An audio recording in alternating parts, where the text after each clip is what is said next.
event on how we can work together for more balanced views on the European livestock sector. My name is Natasha Foote. I am a journalist and I'm based in Brussels. I have the pleasure of moderating today's discussion from sunny Zaragoza, which I have to say makes a nice change from the grey skies of Brussels. So I'm very happy to be here. So my role here is to bring a little bit of the flavour of the discussions currently ongoing in Brussels and match them up with what's also happening here in Spain, so to bridge with these views with the Spanish side of things. So we have a real wealth of experts with us today to help us do so. So let me just quickly outline the structure of our conversation here today. So we'll firstly hear from a number of distinguished speakers for their take on the conversations currently taking place concerning the livestock sector, before moving to a panel discussion which will focus more on the scientific perspective. So there will also be a Q&A session at the end of the panel discussion, so do keep that in mind as we're going along and keep those questions in your head. There will also be some parts today in Spanish and some parts in English, so if you do need translation, you have the option over there, so feel free to go and take one of those now. And otherwise, let me kick off the event. So I'm very happy to welcome to the stage today José Luis Aguero, who is Deputy Director General for Livestock Production and Hunting at the Spanish Ministry of Agriculture and Fisheries, for his opening remarks. So the floor is yours, José.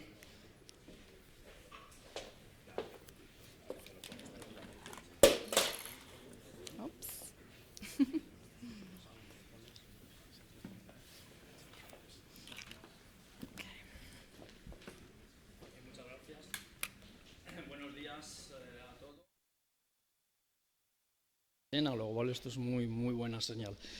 Estoy encantado de estar aquí con todos ustedes y muchísimas gracias a los organizadores, los coordinadores de la plataforma Somos Ganaderia, que como ya bien me han explicado, sois el espejo de la iniciativa europea del European Livestock Voice. Muchas gracias particularmente a las personas de Pablo, de Herbás, y también de Miguel Ángel Higuera por parte de Amprogapor y Veterindustria, por haber concedido el honor al Ministerio de Agricultura de inaugurar esta jornada, que finalmente pues, me ha correspondido a mí el estar aquí con todos ustedes, de darme la oportunidad de pasarme por la feria FIGAN, que bueno, yo soy el subdirector general de Producciones Ganaderas en el Ministerio de Agricultura y como corresponde a mi cargo, pues no me puedo perder esta feria, ¿no? por nada del mundo.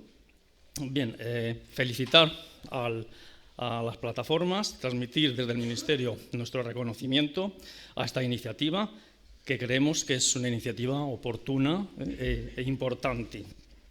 Ya todos sabemos que la ganadería, pues en estos últimos años, que ya son años, pues parece estar en el punto de mira de todos los males. Parece ser que somos los causantes únicos de todos los problemas y de todo el deterioro medioambiental, sobre todo. También estamos en el punto de mira por la cuestión del bienestar animal, porque contaminamos, porque consumimos recursos naturales, fundamentalmente el agua, etcétera, etcétera. Y, en fin, bueno, efectivamente sí, somos conscientes de que somos una parte del problema, pero también somos una parte de la solución. Y es precisamente eso lo que es necesario transmitir. Primero, por un lado, dimensionar de forma adecuada y proporcional la parte que nos corresponde de responsabilidad en toda la parte, como digo, que es necesaria por nuestra propia actividad, pero dimensionarla en su justa medida y, por otro lado, pues también, efectivamente, defendernos de los bulos, de las verdades a medias que finalmente se convierten en grandes mentiras sobre la actividad ganadera. Y esa es la misión fundamental que tenéis vosotros en esta plataforma y que, por tanto, nosotros no podemos por menos que agradecer y que apoyar. Y es importante no solo hacerlo, sino tener la capacidad suficiente de transmitirlo y de darlo a conocer. Dicho todo esto, la ganadería, la actividad ganadera, llevamos mucho tiempo haciendo las cosas bien. Estoy hablando en concreto del modelo agroalimentario europeo, o el modelo europeo de producción en el que estamos inmersos. Este modelo implica la asunción de compromisos por parte de los productores en relación con todas las cuestiones que suponen un interés legítimo de los consumidores y ciudadanos de la Unión Europea. Supone unas características de producción únicas en el mundo y unos diferenciales en materia de sanidad animal, de bienestar animal, de protección de la salud pública y del medio ambiente. La existencia de este modelo diferencial implica también costes adicionales para la producción, que pueden afectar a nuestra competitividad en los mercados exteriores, pero incluso también en su acceso al mercado europeo. Surgen así los conceptos que últimamente estamos manejando en los consejos de ministros de la Unión Europea, de la reciprocidad y de las conocidas cláusulas espejo en los intercambios y toda la sensibilidad, ¿no?, que se ha creado en torno a los acuerdos de libre comercio que últimamente se han negociado. Las posibilidades de los productores europeos de ser competitivos con un modelo de producción más costoso pasan necesariamente por mejorar el reconocimiento y el valor de los productos europeos, también en el mercado interior, a través de un consumo responsable y una adecuada repercusión del modelo en todos los eslabones de la cadena agroalimentaria. En esta transformación de la economía de la Unión Europea hacia un futuro sostenible, palabra que está muy en boga en los últimos años, y en el marco de la progresión de las demandas de la sociedad hacia una producción responsable y limpia, la Comisión Europea ha elaborado la iniciativa Green Deal, Tratado Verde Europeo, que incluye dos estrategias de gran alcance e importancia para el sector agroalimentario. La estrategia sobre la biodiversidad de aquí a 2030 y la quizá más conocida, la estrategia Farm to Fork, o la estrategia de la granja a la mesa, que está enfocada, como digo, a una producción sostenible, que sin olvidar la seguridad alimentaria y la inocuidad de los alimentos como principios básicos incluso del Tratado, ¿no?, de la Unión Europea, establece ambiciosos objetivos. Los enumero de pasada. Por supuesto, garantizar la seguridad alimentaria en cuanto al suministro de alimentos, pero estos ya son los que todo el mundo ya conoce de los documentos. La reducción a la mitad en el uso de plaguicidas y fertilizantes y de la venta de antimicrobianos. Aumentar la tierra dedicada a la agricultura ecológica, promover un consumo de alimentos más sostenible y unas dietas saludables, reducir el desperdicio alimentario, luchar contra el fraude alimentario en la cadena de suministro y, por supuesto, lo dejo para el final, para que quede en la conciencia de todos, mejorar el bienestar de los animales. La incorporación de todos estos compromisos va a suponer en los próximos años un impacto muy notable en la producción agroalimentaria de la Unión Europea. Es por ello crucial alinear estos compromisos con una política agraria y comercial adecuada a este nuevo marco, que permita una transición justa e inclusiva de los diferentes modelos ganaderos existentes en la Unión Europea. En el sector ganadero, en particular, que es lo que hoy nos trae aquí, cabe destacar los siguientes desafíos, por mencionar los más importantes. La necesidad de nuestro sector ganadero de reducir el consumo de sustancias antimicrobianas. España es uno de los países de mayor consumo por cabeza de ganado, todos lo sabemos y no hace falta insistir más en ello. Esto va a implicar la revisión de muchos aspectos de la producción y de la estrategia sanitaria en nuestro país. Lo de incrementar la superficie de la tierra destinada a la agricultura ecológica puede suponer una mayor competencia por la tierra y un incremento de los costes de producción de las materias primas empleadas en la alimentación animal.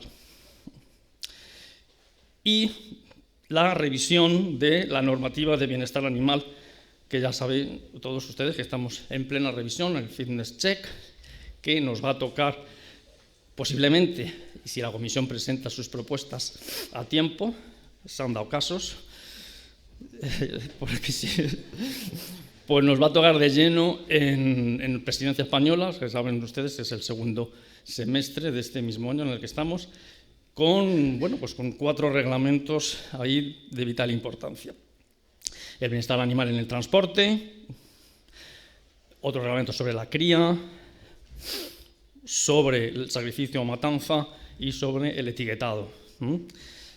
Creo que no es necesario que me extienda en la importancia que cualquiera de estos aspectos va a tener para la actividad ganadera.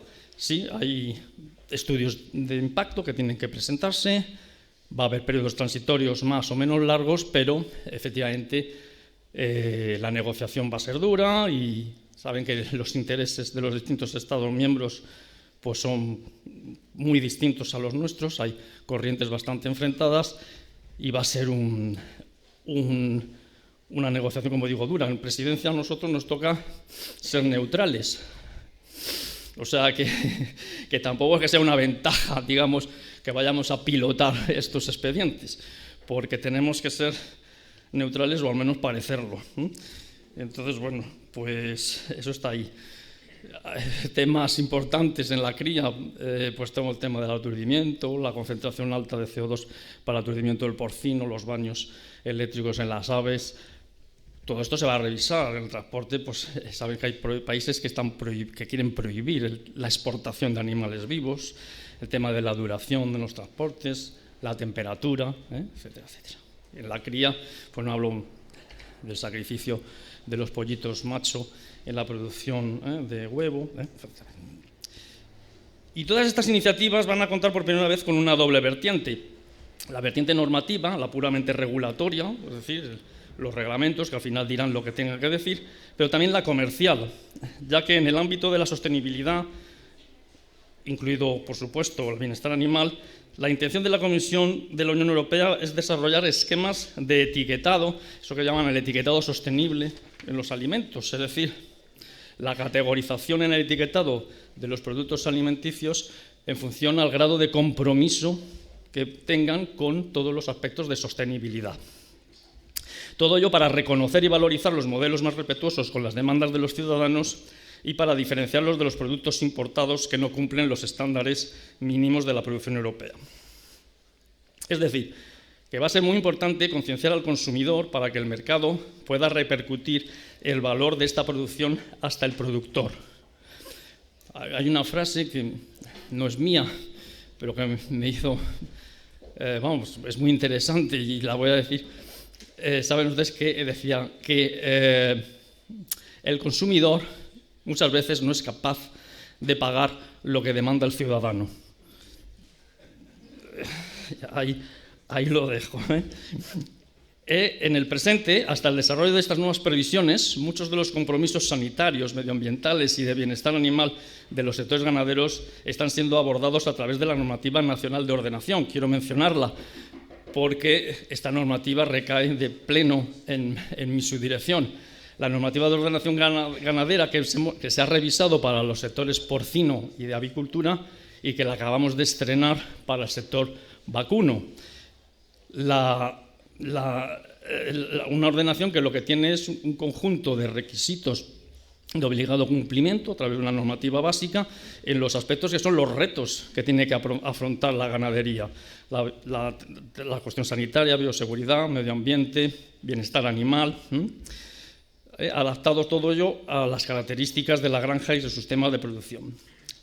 Junto a estas medidas hay otras también regulatorias en el ámbito de gestión de los estiércoles, a través de su valorización agronómica, el Real Decreto de Nutrición Sostenible, que también ha visto la luz hace poco, y también el Real Decreto sobre el consumo eficiente y la reducción del consumo de las sustancias antimicrobianas. Por otro lado está la política agraria comunitaria, que también complementan todo esto, es una herramienta fundamental para completar las acciones en favor del clima, ¿saben? Los ecoregímenes que se han hecho en el primer pilar de la PAC y, por supuesto, todas las cuestiones desde el segundo pilar de desarrollo rural. Es decir, que, en definitiva, los condicionantes medioambientales, en particular, van a suponer uno de los principales retos de futuro del sector. Esta sensibilidad medioambiental del consumidor puede suponer un riesgo para la imagen del sector en su conjunto, que puede además afectar de manera negativa al consumo a medio plazo de productos cárnicos. Sabéis que tenemos un dicho también en ganadería desde hace mucho tiempo que dice que lo mejor que podemos hacer por nuestros sectores es comérnoslos. Si no los consumimos, no hay sector. Entonces, bueno, pues la implicación directa que toda esta imagen pueda tener sobre el consumo, pues es crítica, ¿no?, de vital importancia. Por tanto, es fundamental que el sector productor, y de nuevo, insisto, el sector productor en su conjunto, interiorice estas demandas y sepa transmitir a los consumidores y ciudadanos una imagen de implicación con todas las connotaciones medioambientales y de bienestar animal que rodean a la producción cárnica. Esta implicación debe materializarse en actuaciones concretas que transmitan que un nivel elevado de producción no va asociado necesariamente y de manera directa con un mayor grado de contaminación o merma en las condiciones del bienestar animal.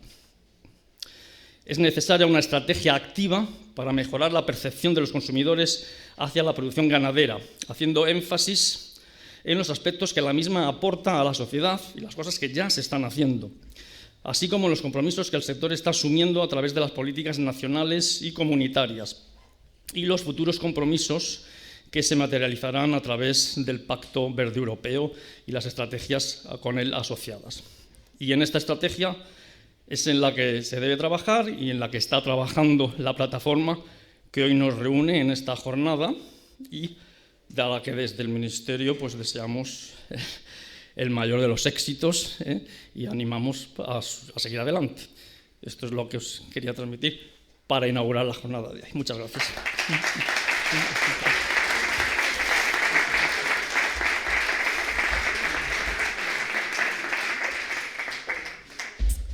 Many thanks, Jose, for that very comprehensive overview, kicking off this event.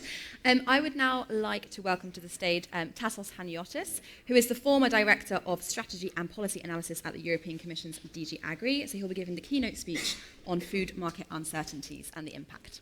So, Tassos.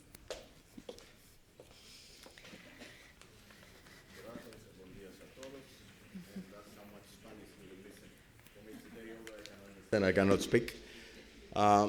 It's a pleasure to be here as an individual. As you will see, I'm a former ESIC official. When you retire in a mandatory because you cannot control your age, as long as you control your body and your mind and you keep going, I keep going. This is my 10th speech since retirement since September, 9 of which have been outside Brussels, so you see how popular I am in Brussels. What I will do here is actually get you a little bit out of what you would focus right now, which is the Green Deal. For obvious reasons, I don't want to talk about what I was doing when I was in the Commission, and I think it's right that we have a cool-off period. But I'm an economist that have dealt with agricultural markets and policy issues for 33 years in my career in the Commission, and some years even before I joined the Commission. And what I want to do is look at the food market uncertainties and the impact in the livestock sector's prospects. And I will do it, first of all, by focusing on what is really happening today, because you're going to talk, especially in the next panel, about the Green Deal. And the Green Deal is a strategy of multiple strategies with a very noble cause and very complex implementation procedures. But the Green Deal was developed when the world was different than what it is today. And when historians in the future write the 2020s, they're going to write a story of the world that is changing rapidly.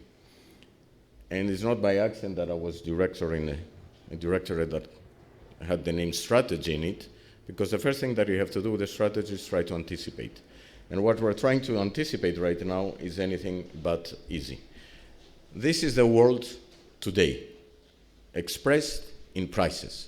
In red is the evolution in, oops, that's not the world today. Wait, here, I have a double act. I forgot. No. We are going to put it here, don't worry. It's nice. Yes. There you go. That was me and my personal views on LinkedIn. And this is the world today that I was talking about. In red is the evolution of, that's a real price index of the World Bank, it's the evolution of energy prices. In blue, metals and minerals. which means the economic cycle, which means the role of China, essentially. In green, and the dotted, whatever you can make out of a trend of it, the agricultural prices that used to be in a downward long-term trend if you go back to the 1870s. And where they're going right now, it's anybody's guess. And the dotted purple line is fertilizer prices. Three very clear, distinctively commodity booms that you can see them, most of them because of what fertilizer prices went through the roof. And a world that is screaming at us, there is something going with our capacity to deal with finite natural resources. That's all of these are natural resources that we're dealing with. And this is the world also as seen from a different perspective. What I have done now, I have pulled two indices. With orange is the consumer food price index of the FAO. And the green is the food price index of the World Bank, which is the agricultural prices at the producer level minus what is non-food, minus cotton, minus tobacco, minus rubber. And you see the three distinct commodity cycles. And what you see at the end is extremely important. This is the first time, and you can go back in years before 2000 and you find the same thing. It's the first time that we have an increase in commodity and producer prices that led to a consumer food price inflation, which is accelerating much faster. We have not had this before. And if you look at the next graph, what you have is in these three commodity boom periods, with green, you see the increase in agricultural prices, which every time declined afterwards. That's the shaded green. With blue, you had the consumer food prices that forgot to follow agricultural prices when they went down. And with red, you have the energy prices. I mean, you put this together, and what does it tell us? It tells us that we are facing a situation where, at the level of consumers, both food and energy are expected to stay higher than before, which means that the long-term downward trend of food expenditure at consumer households, the so-called Engel law for those of us that are economists, is about to be put into question mark. And if in the near future the expenditure of consumers on food and energy stays higher than what you mentioned before, the difference between the manner by which the consumer pays and the citizen claims that wishes to pay will become more acute. And that has implications in all the strategies and the policies we want to do. And that is something we have to address. How did we address it in the past? And I will come at the end on this. We addressed it by increasing productivity. Because if you increase your productivity and you shift the supply curve to the right, for those of you that are economists, then you can manage to keep prices down. But what type of productivity is needed is the big question mark. So let's go to the next one, and I will take you out of livestock into wheat, because you mentioned before food security. And wheat is food security par excellence. This is the situation and the changes in the wheat markets in the last 25 years before the Russian invasion to Ukraine. So what you have on the left, and I grouped things, is the old elephants of the wheat markets, us and the US, roughly increasing their surplus by 7 million metric tons. Small increase in Australia and Canada. Argentina is compensating the deficits of other Latin American countries and Brazil. China and India with a small deficit. But the big story is the last two graphs. Russia and Ukraine combined increased the surplus of wheat by 52 million metric tons. Africa and the rest of Asia increased their deficit in wheat by 67 million metric tons. So most of the gains, most of the losses, if you want, in terms of food security in essentially Africa and parts of Asia were covered by Russia and Ukraine. And what is expected to happen in the future if I move into the, where is it? I point at you? Yeah. The driver of food security is population growth. I looked at the projections of last week of the United States Department of Agriculture, which is basically the UN, and what you have is the right-hand side. That's where the world is growing. Africa will grow by a United States of America in the next 10 years. And the rest of Asia will also grow. India grows at a very low rate, but if you start from 1.3 billion, still you add 100 million. China doesn't grow anymore. Why is this important? Is because wheat is food security, and food security is population growth. Livestock is economic growth, as you will see later on. So what this is expected to do in the future is actually, and that's the American, the USDA projections, they expect that the very significant increase in the deficit of Africa and the rest of Asia is going to be covered by Russia, because Ukraine is losing and is expected to lose 10 million tons of their exports because of the impact of the war. Russia will become the largest exporter of wheat in the world. Russia is expected to feed the world, and the EU and the US, Canada are expected to get something.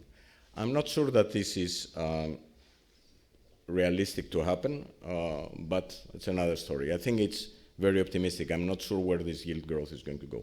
So what we covered now is what we see the pull from population growth. Let's see what happens from economic growth. Again, what the USDA is expecting. Why do I use USDA? Because it's the last global projections we have that incorporate the impact of the war. Both the ones that we did in my former colleagues in the European Union and also FAO, OECD, were done with data at the beginning of the war and haven't had the full impact. So what you have is in beef net trade expectations, you see the very increasing role that Brazil is expected to play in exporting more that would go to China and the rest of Asia.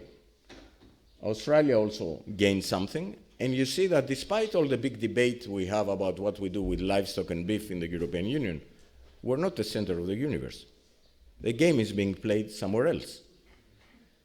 Same thing when we look at pork, we are the center of the universe, or part of the center of the universe.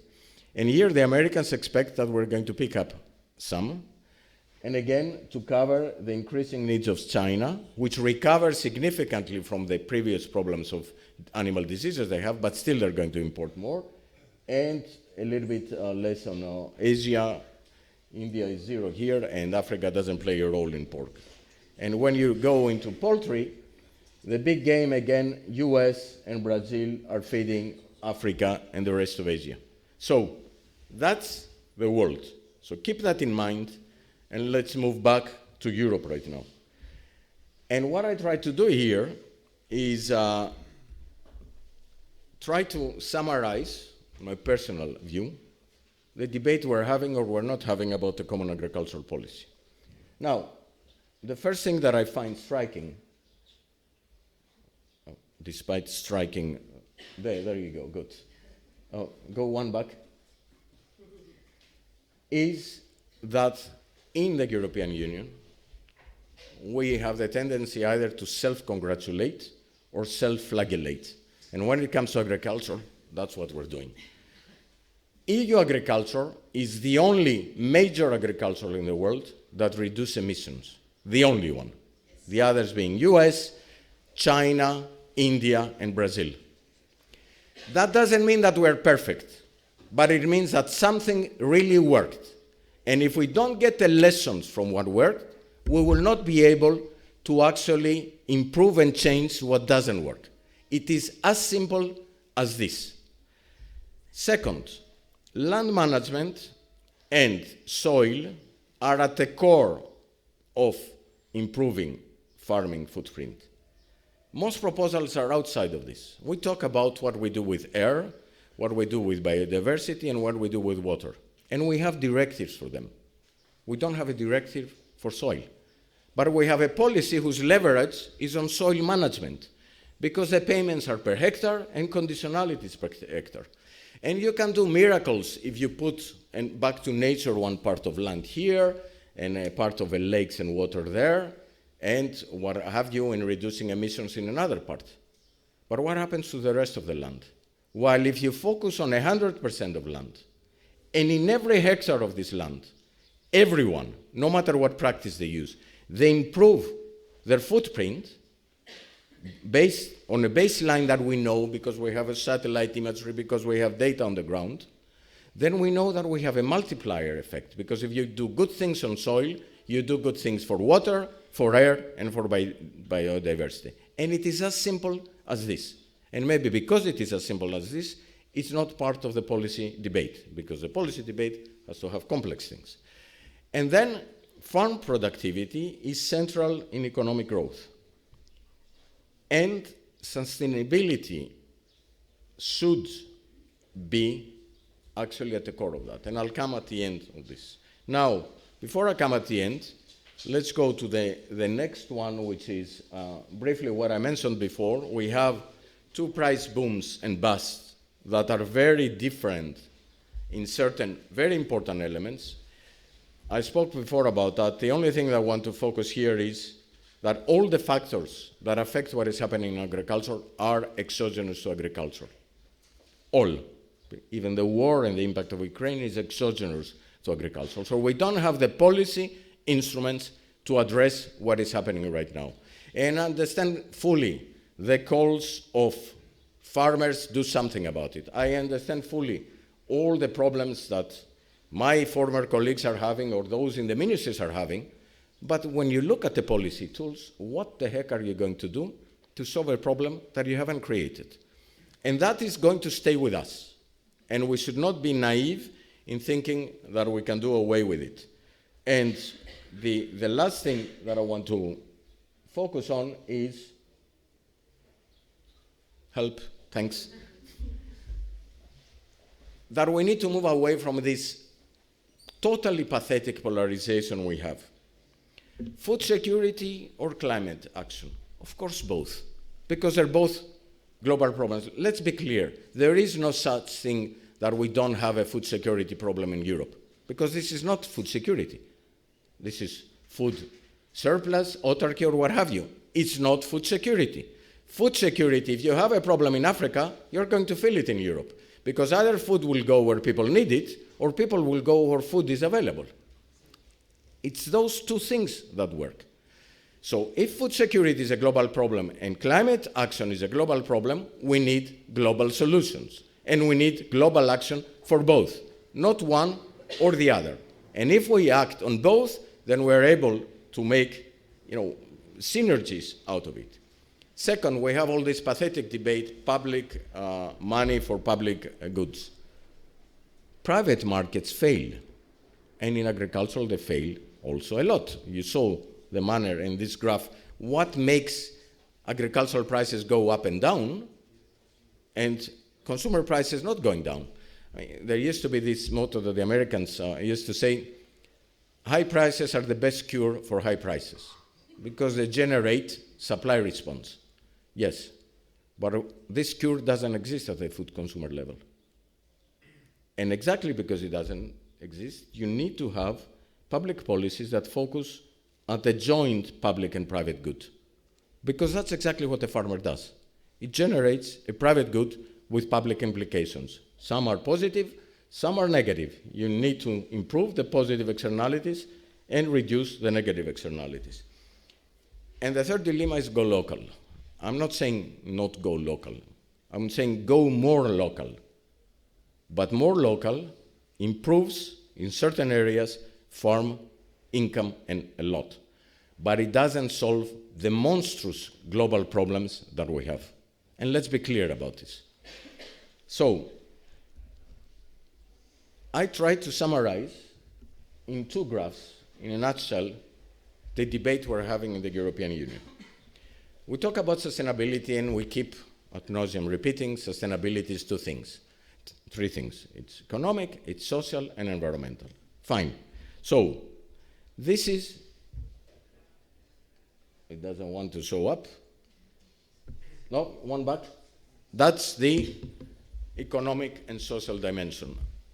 I've used this graph repeatedly, but on the right-hand side, I used to have the share of the CAP in the budget. That's the evolution of our payments. You will have all the time to digest it afterwards if you haven't seen. What is new is the two lines now, because the two lines are the increase in the volume, the yellow, and in the value of agricultural production. So we spend money, we control the budget, we have shifted money away from price support towards producer income, and you can look at the income is looking better, trade is looking impressive. What is important is that we have managed to reform the common agricultural policy, having very positive results at the economic and the social dimension. The World Bank did a whole study for us in the previous impact assessment that indicated how positive the CAP is for rural areas. But what we have done in terms of the environmental impact is more mixed. This is the evolution of emissions, which I said before, we are the only ones that managed to reduce that, but we are the ones that have reached stagnation. The yellow line is in absolute terms. That's what we have committed. The world doesn't care, at least in terms of agreements, about what you do per unit. But per unit, the red is what we have done. So in terms of efficiency, we have also improved. But the rate of improvement is much slower. And that's the question mark. What we need to do to make these things better in the future. And before I try briefly to summarize what we do, let's see at the global level where we are.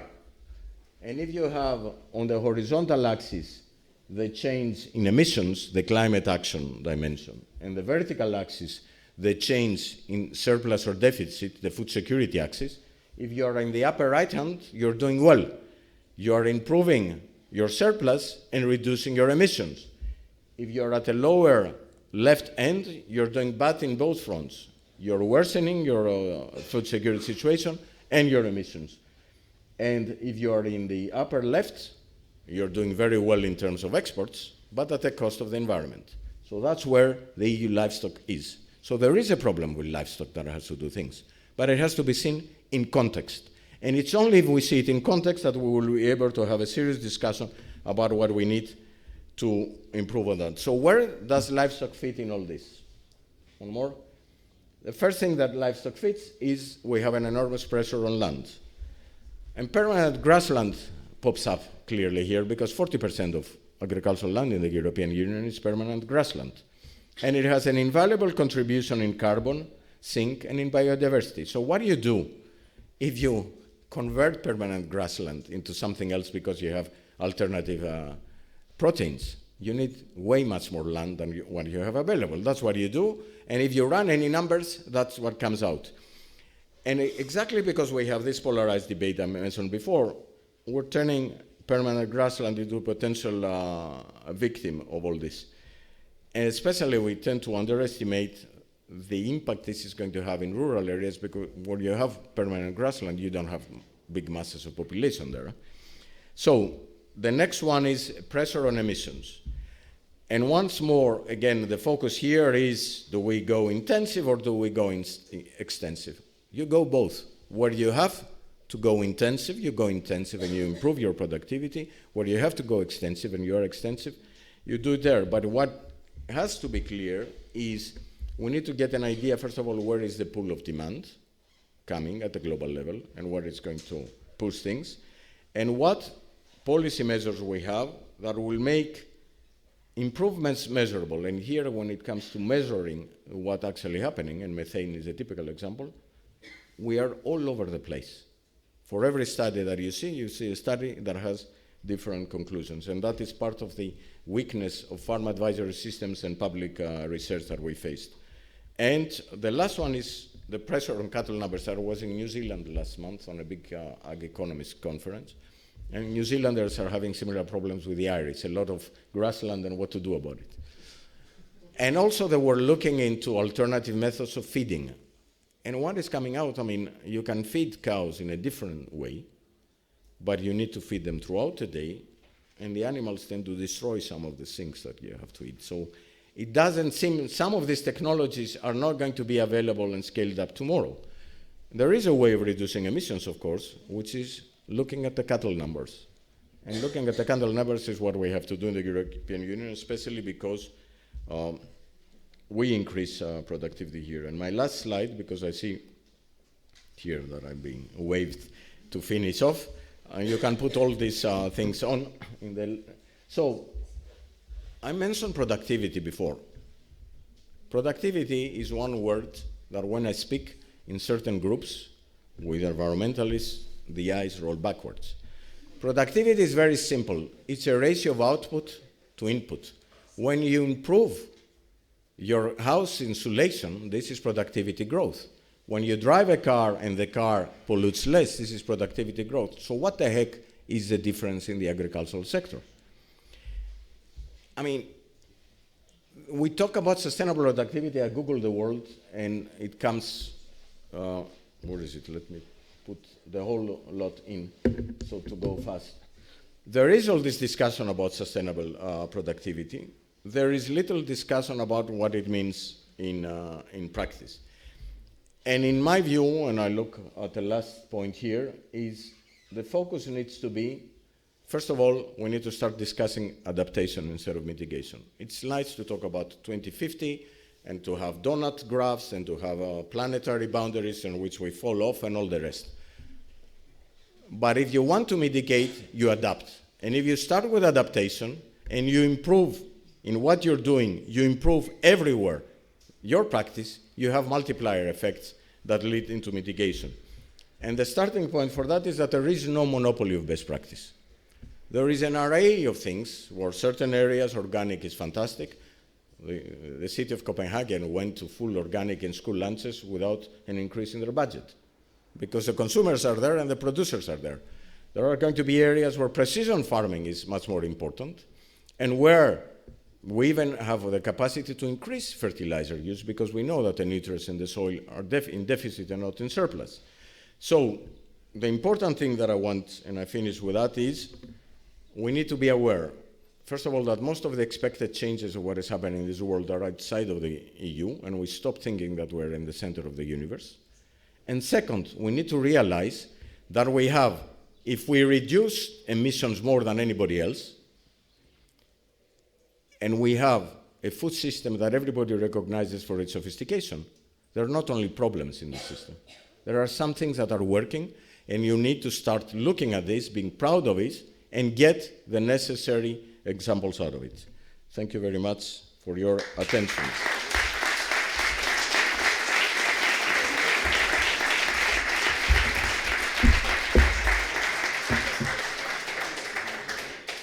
Thank you very much, Tassos. I was sad to have to wave you down because that was very fascinating, everything you were saying. Of course, the slides were very information dense, but I'm sure that Tassos, you'd be happy to share the slides afterwards if anyone is interested to go into the details of that data. So now, as I said before, we'll be mixing different perspectives from Brussels and from Spain, and we'll now hear from two people who represent those both of those sides, who will talk about the EU Green Deal from both perspectives. So I'd like to firstly welcome to the stage Pablo Patrono, who is the chair of the European Livestock Voice and Deputy Secretary General of CLITRAVI, which is the Meat Processors Association. So Pablo, I'd like to invite you to the stage for your presentation. You have 10 minutes. Thank you.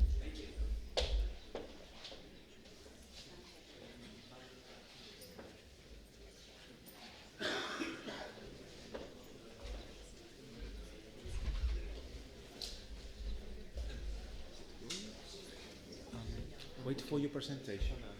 Thank you.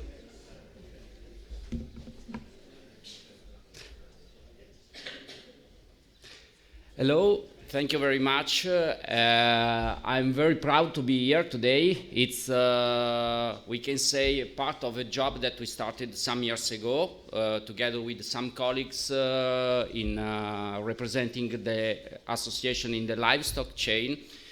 I will explain to you in this slide why we are here today, because it's, we can say, an ongoing process. It's not the end of our exercise, but we hope it will be a milestone to amplify what we did at EU level.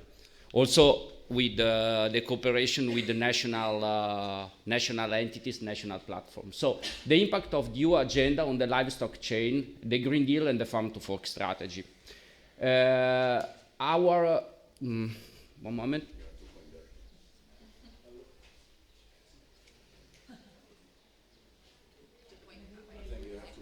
Okay.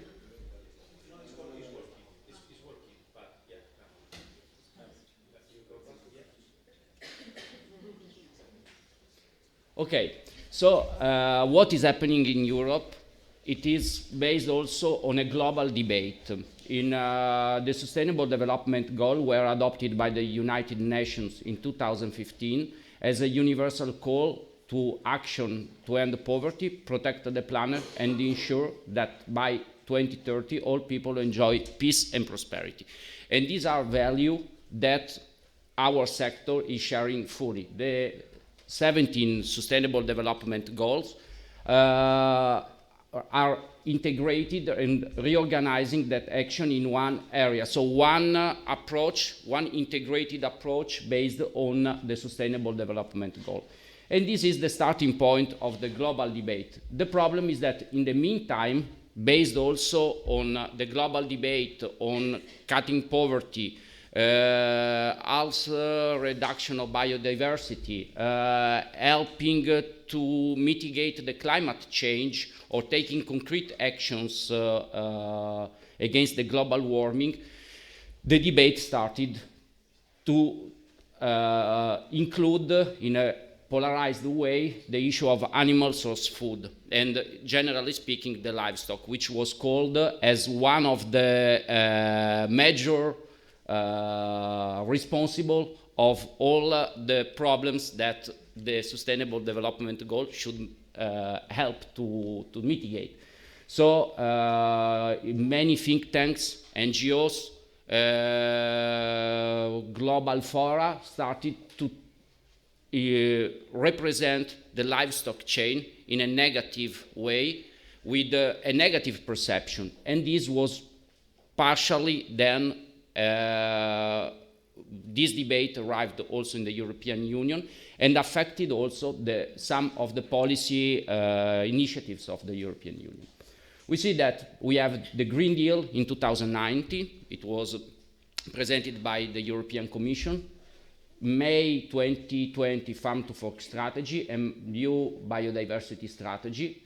And again, with the Farm to Fork strategy as European implementation of the Sustainable Development Goals going a little bit far away, we found ourselves in a situation where we, as Livestock Chain Association, shared completely the goals of the strategy, but we found a little bit uncomfortable with some of the assumption that the Farm to Fork strategy was containing and the debate around the Farm to Fork strategy. So what is the Farm to Fork strategy? It aims to accelerate its strategy. It aims to accelerate the transition to sustainable food system that should have a neutral or positive environmental impact. Very good, we share this.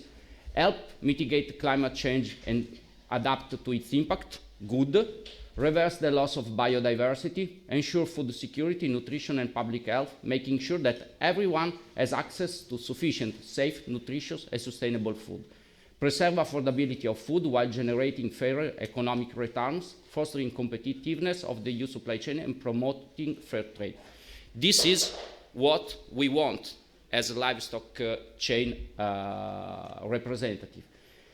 And also, we are in line with what the biodiversity strategy is calling: substantial reduction in use of risks on chemical pesticide, promoting increase of organic farming. Yes, why not? The problem is that despite the good intentions, the actions, the Farm to Fork strategy, which contains both regulatory and non-regulatory measures, contains also some blind spots and some paradoxes. Among the actions, I want to quote why we are so impacted by the Farm to Fork strategy. There is a proposal for legislative framework for sustainable food system. It will have an impact on our chain. Evaluation and revision of animal welfare legislation. This will have a major impact, and it is necessary that all the debate around the policy options that are on the table will be balanced, will take into account also the concerns and the possible problems that our sector will face. EU Carbon Farming Initiative, the EU Code of Conduct, which is not non-regulatory initiative, harmonized front-of-pack labeling and nutrient profiles to restrict promotion of food high in salt, sugar, or fat, proposal for a sustainable food labeling framework, and review of the EU promotion program for agriculture and food products. And here, in the last point, we had a long-lasting battle in our sector because some policymakers wanted to exclude meat and processed meat from the products that could have benefited the fund of the promotion program. So I was saying that there are some blind spots and some paradoxes in the farm-to-fork strategy. Which are the blind spots? First of all, lack of a cumulative impact assessment. The European Commission promised at the very beginning to make a comprehensive impact assessment of its strategy in 2020, when the farm-to-fork and the biodiversity were launched. But despite the good intention, once again, very good intention at the beginning, no impact assessment before the position of the European Parliament and the Council. So no clear idea of the impact of the farm-to-fork strategy and the biodiversity for our sectors, while it was important in order to understand exactly what could have been the impact for us. The amplification of negative messages on the animal source food and on the livestock chains. Many messages were spread by think tank, NGOs, and fed by stakeholders with different interests, had been taken on board and generated a polarized debate. We will take some example after in the next slide. And last but not least, possible consequences in terms of farmers' income and increase of prices. As was said in the presentation of Tassos, the word when the farm-to-fork strategy and the biodiversity strategy and the Green Deal were written, were agreed, were debated, it was completely different than the world in which we are living now. And in the meantime, also some studies in the absence of a cumulative impact assessment, some other study filled a little bit the gap to taste the temperature of the possible impact of the biodiversity strategy and the farm-to-fork strategy. In 2020, a study released by the USDA suggested that the European Commission 10-year plan of targeted reduction in the use of land, antimicrobials, fertilizers, and pesticides would lead to a reduction in new agricultural production and reduce its competitiveness in domestic and export markets. So we started having an initial idea of what could have happened, despite the good, we can say, ending point and the goal of the strategy that we share. The problem is how we can arrive at that point, and this is where the problem is opening, the concrete solutions, the concrete targets that could have put into that could have been taken from the strategy. Other studies, including a policy paper that was commissioned to Wageningen University by some of our association members of DLV, confirmed that policy support and sufficient means are crucial to mitigate farm income effects and to ensure the adoption of environmental, climate, and biodiversity measures. So once again, another study, we can say policy paper, that underlined it is necessary to think twice and to take the correct way forward. It's not under discussion the goals and the ending point. The problem is how to arrive at those ending points. And this was something that we thought the cumulative impact assessment could have underlined in order to choose the best policy option. Coming back to the problem, I was saying the second problem, the polarization of the debate. We found that the farm-to-fork strategy was also containing some points, some assumptions that rather than throw a little bit of water in a very hot debate against animal source food and against plant-based food, they created and they put again fuel into the fire. Current food consumption patterns are unsustainable from both health and environmental point of view. While in the EU, average intakes of energy, red meat, sugar, salt and fats continue to exceed recommendation. Then again, reversing the rise in overweight and obesity rates across the EU by 2030 is crucial. Moving to a more plant-based diet with less red and processed meat. A quoting of Eat Lancet report, we were all, when Eat Lancet report was published, it was very negative and it contained also some, we can say, assumptions against the livestock chain, which were not fully science-based, and they were based only on a partial voice of science. The Eat Lancet report was quoted in the Farm to Fork strategy. You can understand behind the debate how NGOs and think tanks which were backing that view of the Eat Lancet report starting increasing and polarized once more the debate on the Farm to Fork strategy. So despite the good points and despite the possibility to improve really the European food system, the problem, we found ourselves under pressure and with a debate that was not helping us to go on a more sustainable way forward.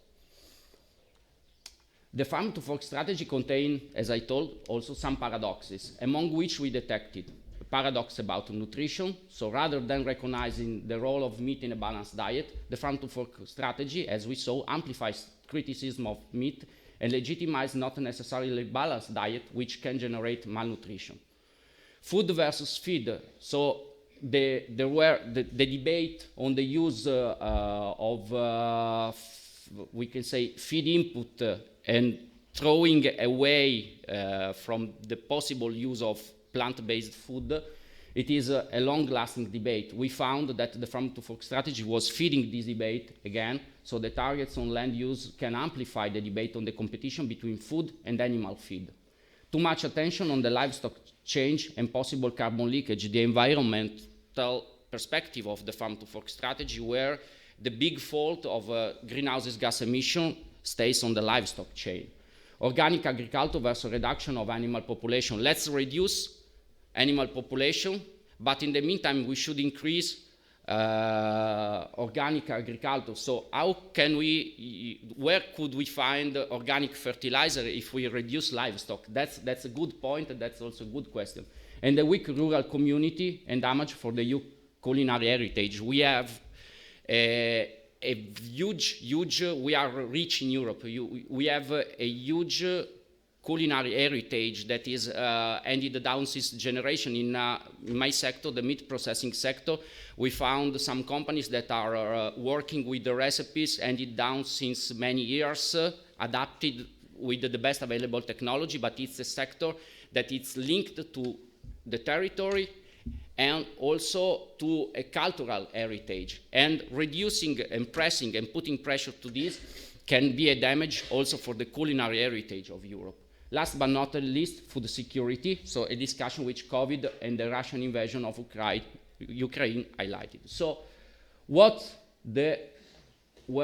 we are under pressure, as I told you, and the production of animal protein being under pressure, we had to balance the debate, and to balance the debate, we decided to speak with a single voice, with the voice of European Livestock voice. The Farm to Fork paradoxes that I showed before, in 2021, with Carni Sostenibili, Italian platform, we published a video on the 9 paradoxes of the Farm to Fork strategy. This was a clear example of cooperation with the national platform, with a European impact, because this video of 9 paradoxes underlined exactly which were the problems that we detected all together in the Farm to Fork strategy. So I hope that this cooperation can last, can be also amplified with the other national platform entering into the debate. And I want to thank you to be here today, to have the chance to give this message and to say that we need much more of this, because we see that cleaning the debate, we can also create a better environment to go to sustainable food system also in our sector. Sustainability is not something that is related to one sector more sustainable than the others, but it's related to sustainable business practices that can be more or less sustainable. We have more sustainable business practices that we want to spread, and we can succeed if the debate is not polarized. Thank you very much.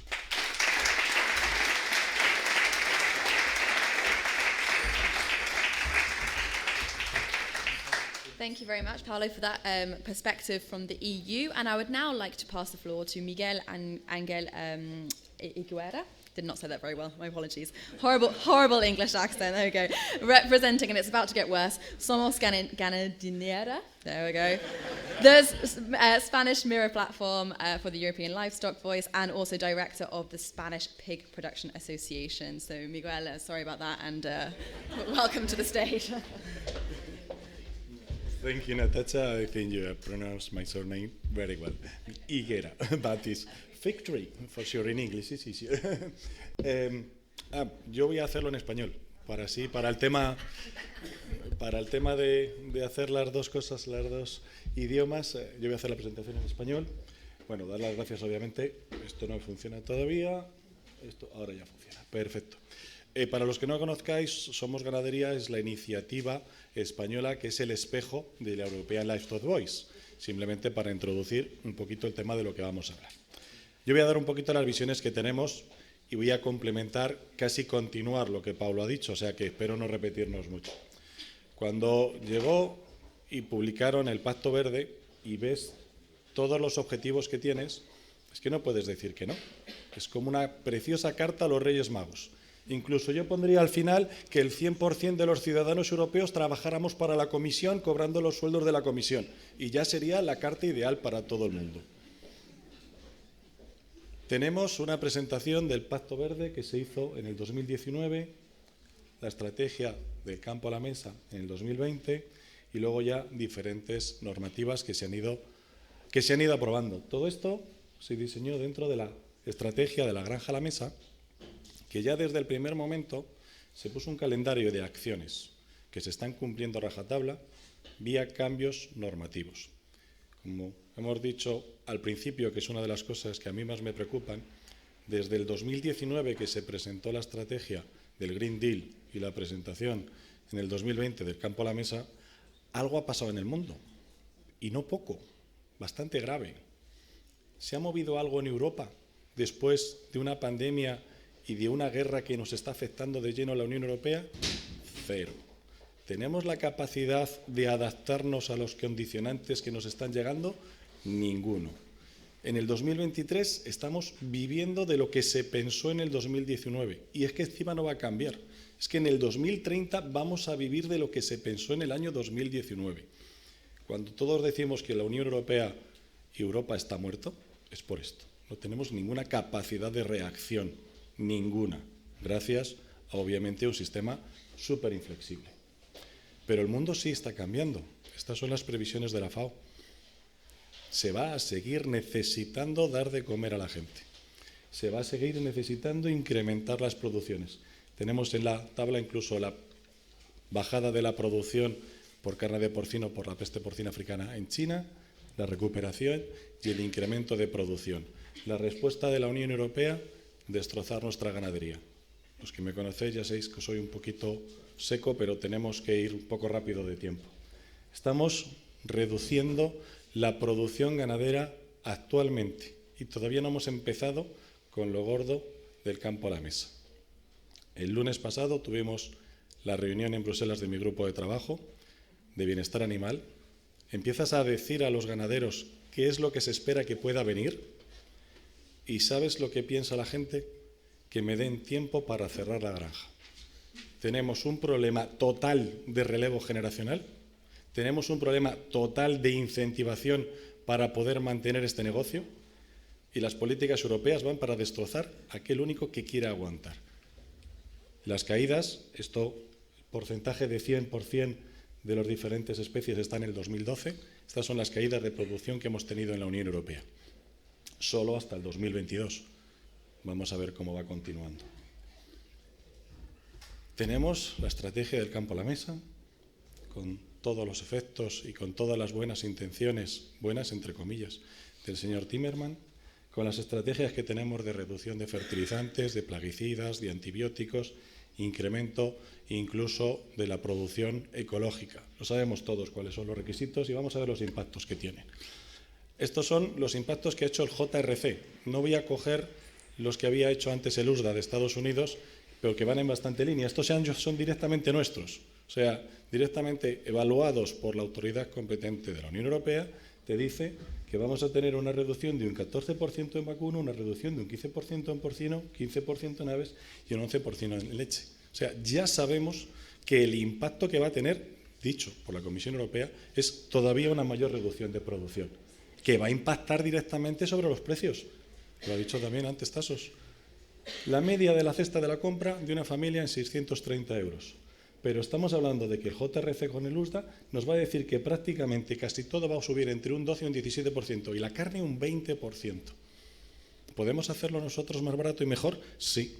¿Nos van a dejar? No. Tenemos el Pacto Verde y hay algunas cosas que me gustaría pues también poner un poquito encima de la mesa porque son dentro de los debates. Uno, obviamente, pues la vinculación de la ganadería con la contaminación de nitratos. Este es el mapa de España. Hay algunas partes donde sí que hay ganadería, hay otras partes donde no hay nada de ganadería. Tenemos, por ejemplo, las Islas Canarias. Ahí no hay nada de ganadería y la contaminación por nitratos es enorme. El único tipo de animales que podemos encontrar es en los pubs por la noche, pero esos no estamos hablando de ellos. Fertilizantes. Estos son el mapa de la utilización de fertilizantes en todo el mundo, sin contar la producción ganadera ni las procedentes de los subproductos de plantas.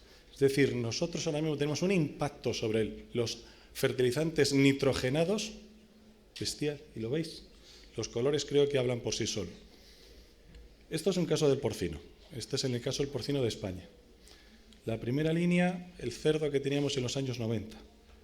En la segunda línea, el cerdo que tenemos actualmente. Para retener la misma cantidad de kilos, le estamos dando un 40% menos de pienso para hacer lo mismo. Es decir, si nos dejan, nosotros somos mucho más eficientes que cualquier pacto verde, reduciendo muchísimo más las excreciones y el nitrógeno que se necesitan para aplicar.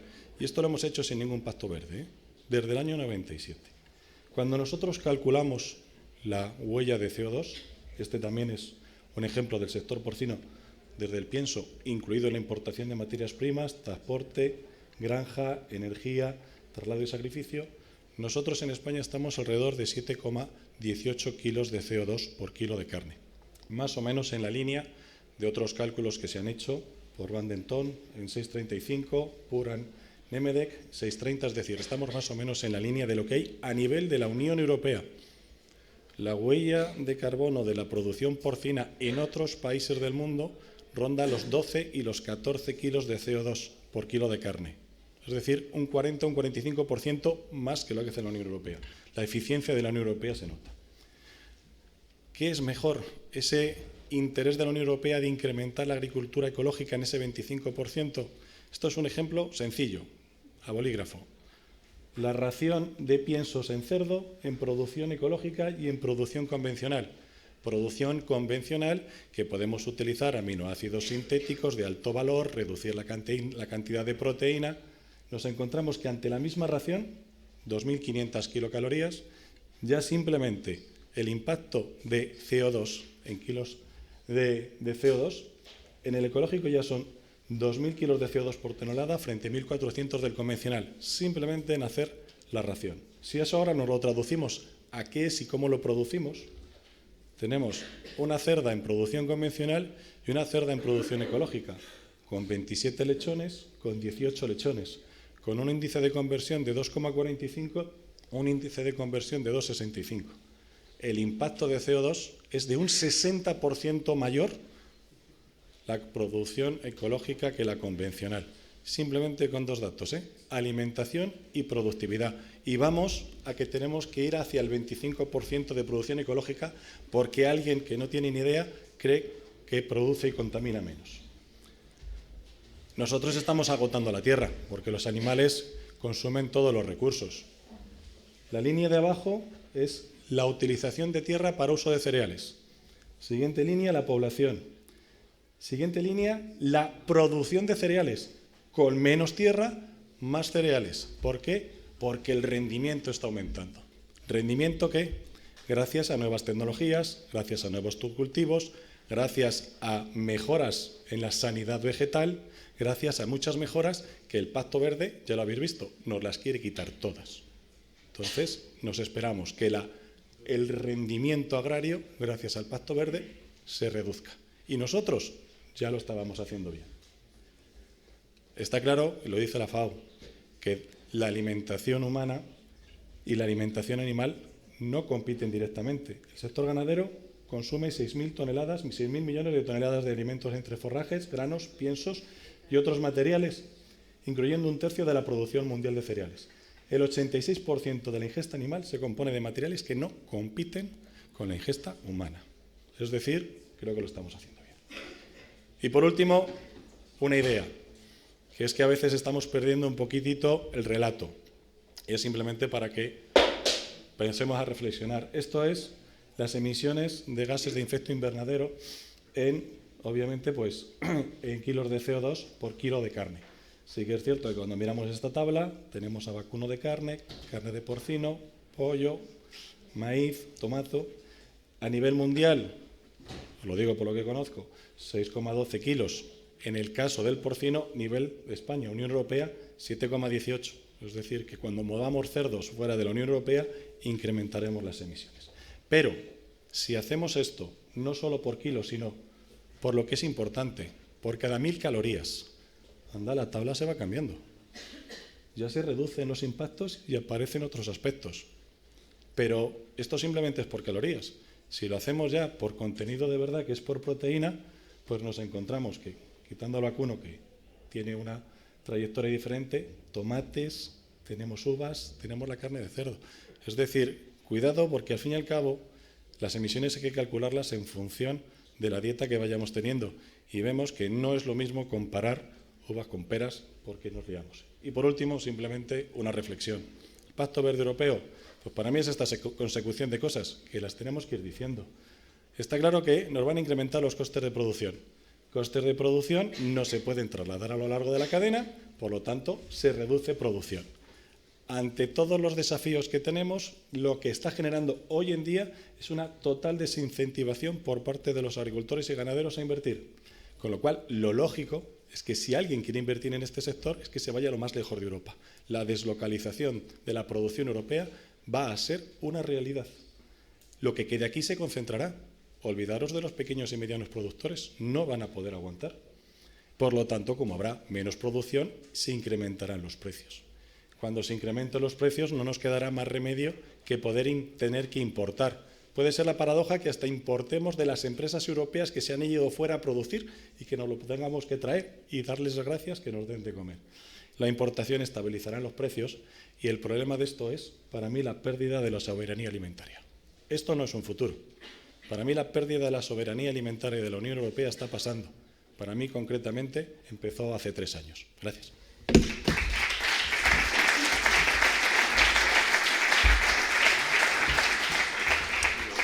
Thank you very much, Miguel, and again, sorry for butchering your name. Pun intended there. So I'd now like to open up the panel discussion for today's event. So to do so, I would like to welcome to the stage Frederic Leroy, who is a professor in food science and biotechnology at the Vrije University in Brussels.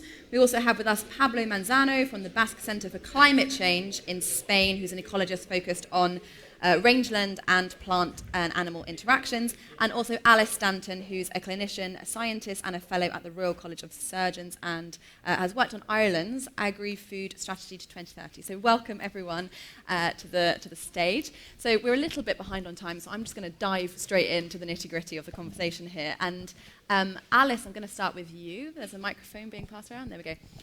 Alice, let me start with you. So as Paolo earlier raised, within the EU Green Deal and the Farm to Fork strategy, it states that a sustainable food system must ensure a sufficient, varied supply of safe, affordable and sustainable food to people in all times, not just crisis. So I think to kick us off, I'd be curious to hear your views about this statement and to you, what what it is that is nutritious food. What does this mean to you?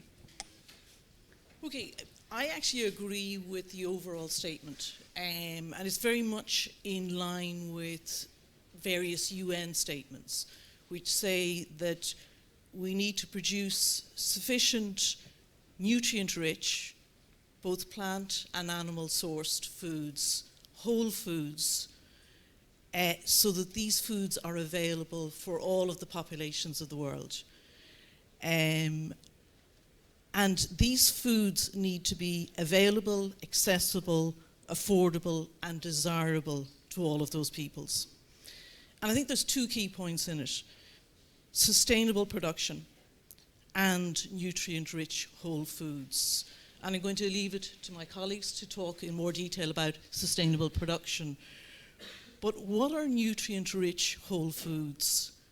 And they're both derived from plant-sourced and from animal-sourced foods. And they're whole foods, so you can actually recognize them as food. They're not ultra-processed food.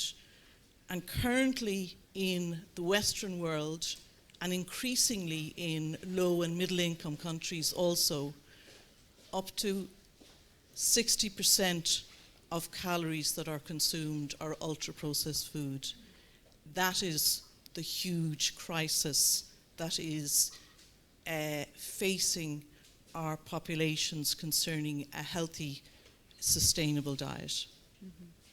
And just on that point, because I talk a lot about ultra-processed food at the moment in Brussels, I mean, do you think there's a clear enough definition for this? Because when I'm speaking to politicians about this, you know, it seems that there's a vagueness around this term.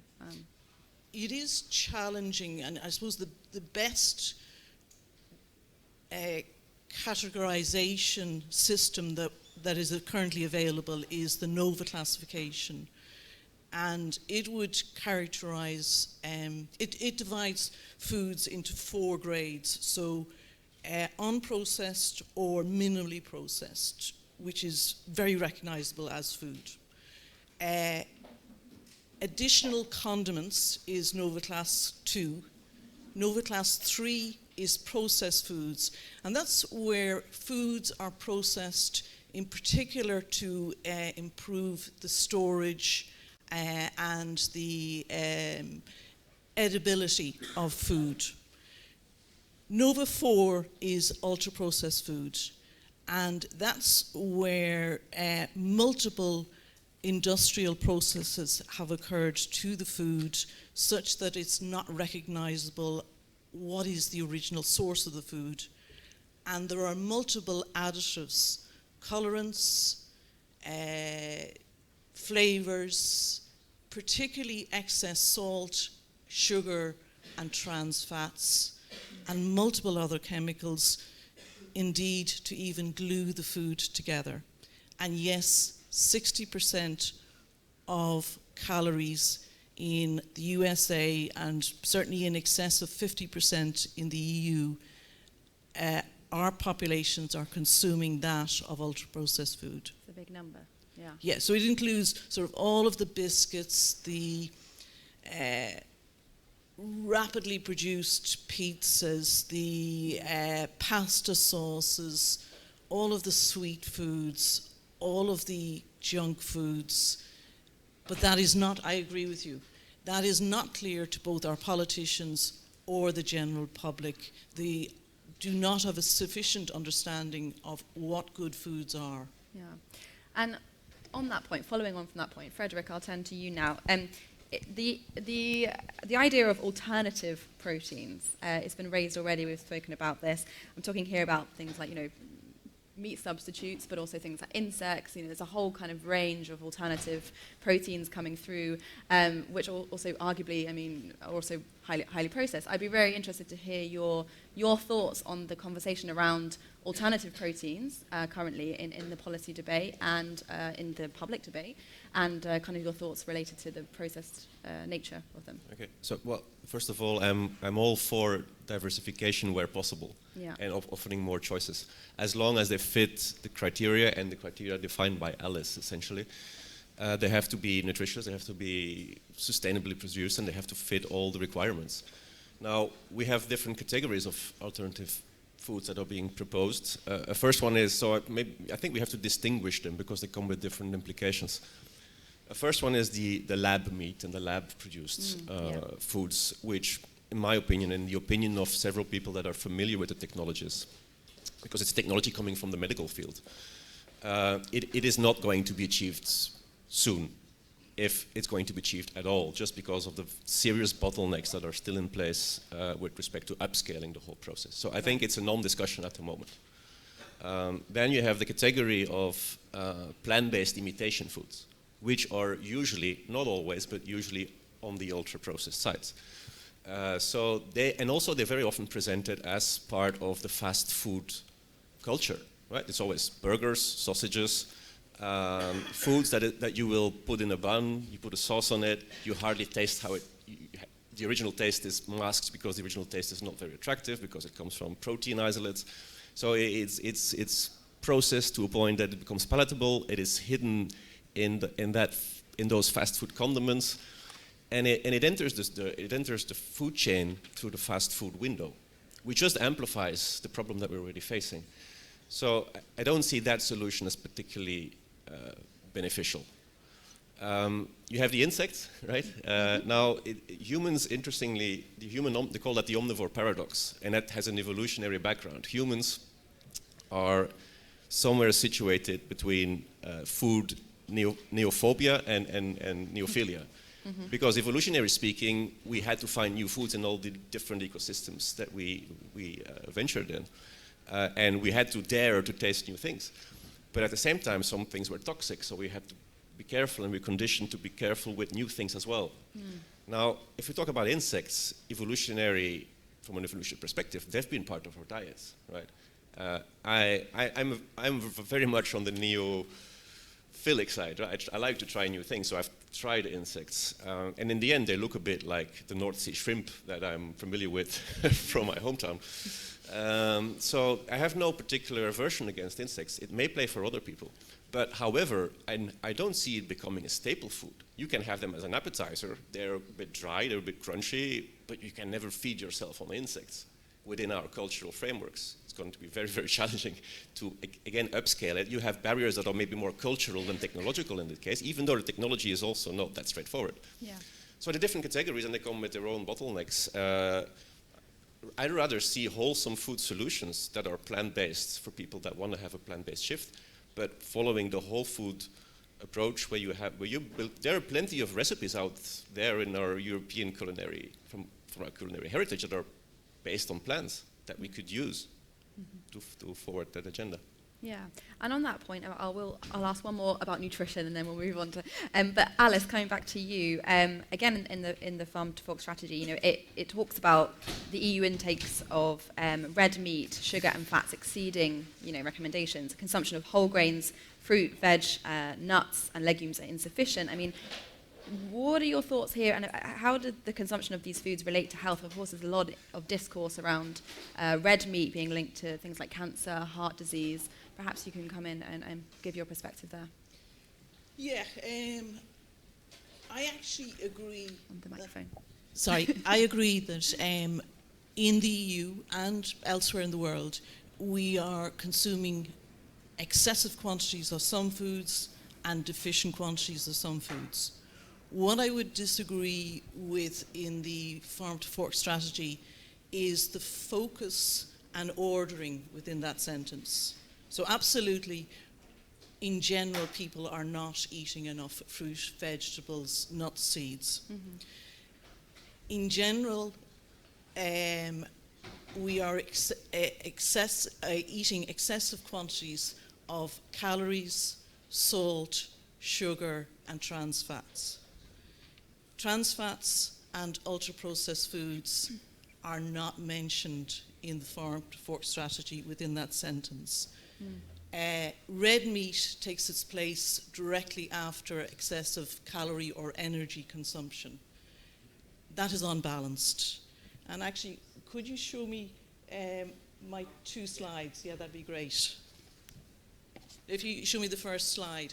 And red meat, not only in the public sphere, has come under attack. particular attack, alongside all livestock foods. A healthy diet needs to do two things. It needs to protect against deficiencies, and it needs to protect against chronic diseases such as heart attacks and strokes. And Paolo mentioned the Eat Lancet reference diet, which was published in 2019.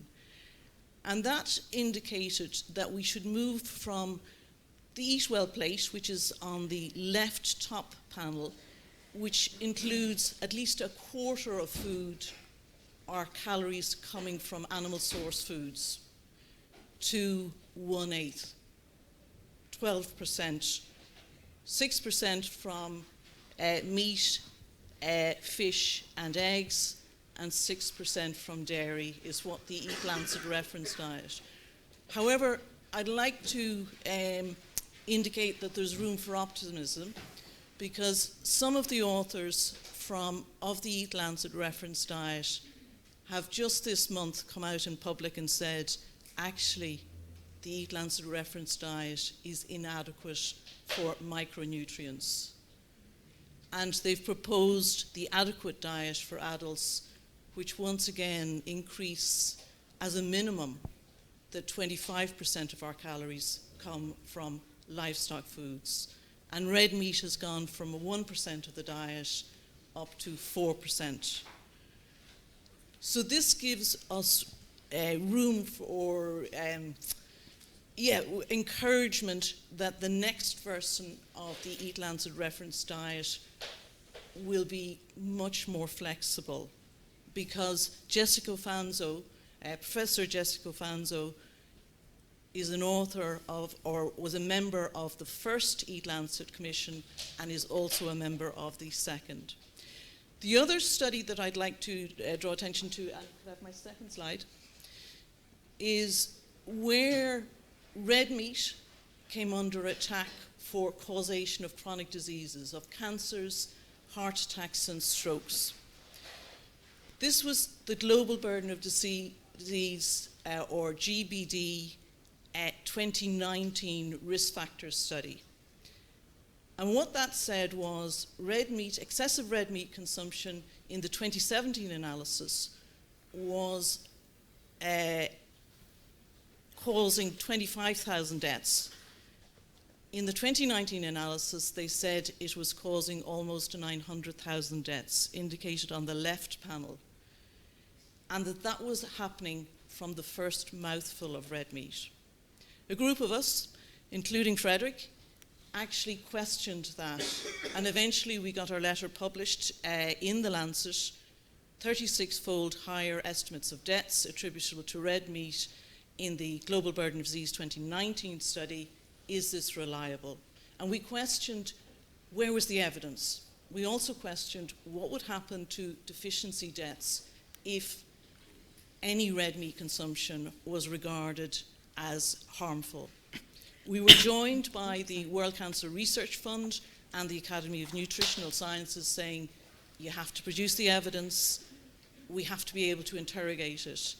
So very much welcome the publication in October of 2022 in Nature Medicine from the Global Burden of Disease collaborators with very different conclusions. And what they said was, there's little or no evidence that red meat causes any harm whatsoever, and that little or no or weak evidence is certainly insufficient to make any policy recommendations or decisions, and the optimal intake of red meat could be as high as, is certainly not zero, and could be as high as 200 grams a day. All right, thank you. That's a very comprehensive answer. I saw a lot of you taking photos. I'm sure Alice would be happy to share the slides afterwards and the links to anyone that's interested. So thank you for that. Pablo, let me come to you now. You've been waiting very patiently. So let's go a little bit broader now. Let's move away from nutrition. The main goal of the Green Deal is to see, greenhouse gas emissions slashed in half, basically, in the coming years. So I want to talk to you firstly about, the role of livestock within this, because of course that is, that's the big topic of conversation, or one of the big topics of conversation within slashing greenhouse gas emissions. So, what is the role of livestock here in this goal? Generally, I think there is a problem with the way we scientists communicate to the broader society, or maybe how the intermediates that are maybe the journalists, I don't know, that transfer that information. But I definitely admit our big part of responsibility in that. But what we are failing to transmit is the complexity of the issues. There is not livestock. There is not carnivore diets. It just depends on what you do. And I think it's a little bit what we are also seeing for nutritional issues.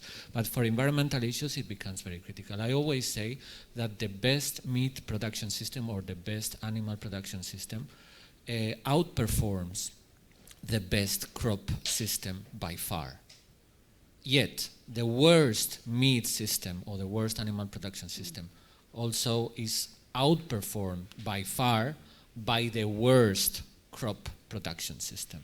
Right. So let's say that the way we produce livestock is more extreme than the way we produce crops.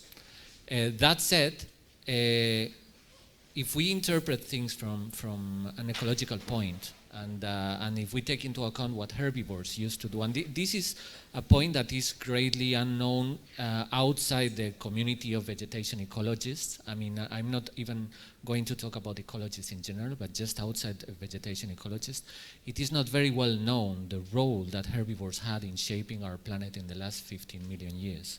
And this seems far-fetched, but it has a lot of implications on how livestock is produced. We have this ideal view on the forest as the primitive landscape that we have to protect and that we have to achieve in order to get maximum biodiversity. But the fact is that if we want functional landscapes, we need herbivory, and we need a lot of herbivory. We need a lot of herbivores because there used to be big herds of herbivores migrating around. We have very few ecosystems that have conserved up to the present where we can learn about that. It's the Serengeti ecosystem and few more. So it's really difficult to envision how things work. But if we achieve livestock systems that imitate those primeval systems of herbivores, we are going to match high sustainability in terms of biodiversity, in terms of ecosystem functionality. And even if that is going to be expensive, because it's true that, for example, mobile pastoralism or regenerative adaptive grazing, like holistic or Voisin, have higher demands on manpower, they are also able to achieve higher productivities. And this is something also that is not well understood. But regarding food security and regarding food sovereignty, we are safe on that. And it's true that people are going to argue that if food is more expensive, then we are going to have problems of food security, especially for the poorer population. But honestly, I think that in Europe we can afford more expensive food that promotes also a more vibrant rural society with more income at origin, and that we have compensatory mechanisms in Europe to achieve that poorer people can access to those foods that are also higher in quality in terms of nutritional balances and so on. But I want to insist in the complexity, because the big elephant in the room, as you said, is the greenhouse gases. And the more you extensify production and the more you resemble what wild herbivores are doing, the more greenhouse gases you're emitting, according to the way that greenhouse gases are accounted for right now. Right. But this also has a big layer of complexity in it. First of all, because as an ecologist would see it, herbivory is nothing but an ecological niche. So you have cellulose, and there's someone that is utilizing that. It may be a domestic herbivore, it may be a wild herbivore. And the methane that is emitted in those natural systems has more to do with the amount of cellulose that is there in the diet. And for example, we know that a way to reducing greenhouse gas emissions is to reduce the amount of cellulose in the ration that animals get. But this is just for the statistics. Because, for example, we have a paper that I'm pretty proud of it coming out next Monday, where we have tested the Serengeti ecosystem with a nearby area that is dominated by livestock, by Maasai livestock. So it's inherently like very low input system. And this is one of these systems that, from the graph that Miguel Angel shared in the screen, that are really depicted as emitting a lot of methane. So they are interpreted to contribute a lot to global warming. Okay, so if we withdraw the Maasai livestock from this area that is neighboring the Serengeti, the herbivores of the Serengeti ecosystem will take over that area, logically, okay? Because it's a question of grass being there and niches being there. Well, the emissions that derive per hectare in the Serengeti from the wildebeest and from the buffaloes, and the emissions that are derived from sheep and goats and cows in the nearby area are the same. Not 90%, not 80%. According to our data, that obviously have some uncertainties because of or any scientific accounting that you do, but according to our data, the emissions per hectare by the cows and goats and sheep, and the emissions by wildebeest and zebras and buffaloes are the same, which means that these emissions from cows cannot be considered anthropogenic. They are part of the natural ecosystem. So that these graphs that we see in our world in data that say that cows in Africa or in India are emitting a hell lot of methane, yes, they're emitting a hell lot of methane, the same way as we are emitting CO2 when we breathe. This is part of the natural cycle of carbon, and this should not be counted as anthropogenic greenhouse gas emissions. Mm-hmm. And there is a footnote that I have to introduce here. We need greenhouse effect in the world, because otherwise the mean temperature in the world will be -15, and this would be Mars. This would not be the Earth, okay? The issue about climate change is not greenhouse gases, it's anthropogenic greenhouse gases, which is what we have to mitigate. And this is also an important nuance regarding the livestock sector, because I think this is a nuance that gets lost. We are proud of the European livestock sector reducing the greenhouse gases, but we have to be very careful that much of this reduction comes at the expense of reducing the natural greenhouse gas emissions that now are not separated from the anthropogenic ones, and at the price of increasing fossil fuel originated greenhouse gas emissions. So it's a complex landscape, I admit it, and we have to do a better job at explaining that. But we have to take that into account if we want to overcome a grave environmental crisis that we are in the middle of. Yeah, you bounced around a lot of different themes there, including biodiversity, methane. Let me touch upon one, which is... Sorry, I did a lot on that, but if you analyze the core of it, it's all about imitating what nature has done in the last 15 million years. If we have a livestock sector that imitates nature efficiently, we are going to have the same levels of livestock that we are having now worldwide. I mean, that's a revision that we did, it was published in January, and interestingly enough, the amount of biomass of livestock that is now on Earth, plus the wild herbivores, which is tiny, amounts the same as the natural level of herbivores that used to be there, like in the last interglacial 100,000 years ago. So it means that we can achieve a sustainable livestock production. We can. We have to alter a lot the way we are producing livestock now, but we can achieve that. And it's much more complicated with crops, because crops are doped. They have a doping on the nitrogen. The nitrogen fixing mechanism through the Haber-Bosch procedure that depends massively on fossil fuels. We don't have that problem with livestock. We can achieve sustainable livestock production, and I think that's an important thing. At the moment in Brussels, there's a very controversial conversation going on about the Industrial Emissions Directive, and I raised this because we're talking about methane here, we're talking about greenhouse gas emissions, etc. And for those that aren't familiar, it's about it's basically about bringing more agricultural installations under the Industrial Emissions Directive, meaning that a certain size of farms will have a threshold, and those farms will fall under the directive and be taxed more heavily. There's a big debate about this and the thresholds set here. We had a threshold from the Commission of 150 livestock units, a threshold from the Council, lots of debates between lots of different parties.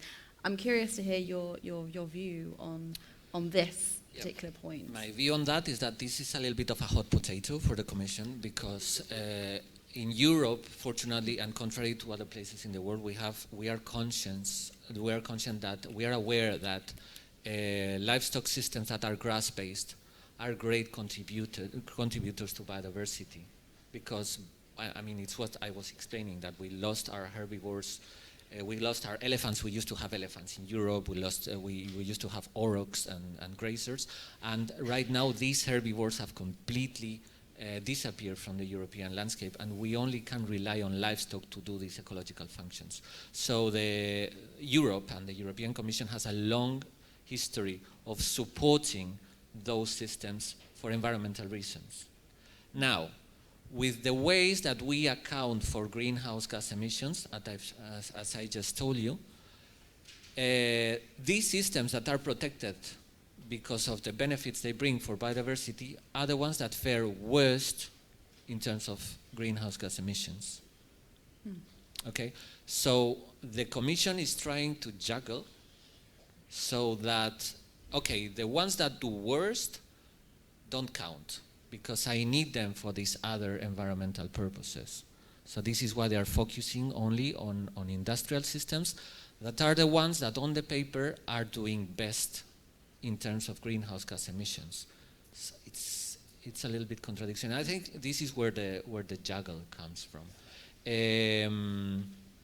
It's a challenge. I think things would be different if we take into account what I'm talking about. That I admit it's a new line of research that is not fully developed, but we should take into account much more where these emissions come from, if they are biogenic, if they are fossil fuel originated, etc. If they are really substituting wild herbivores efficiently. Like, for example, in Spain or in the whole Mediterranean, we have a big problem with wildfires that is also originated by this lack of herbivory and by this abandonment of these systems that are grazing systems that used to consume a lot of biomass that is not consumed by anyone anymore.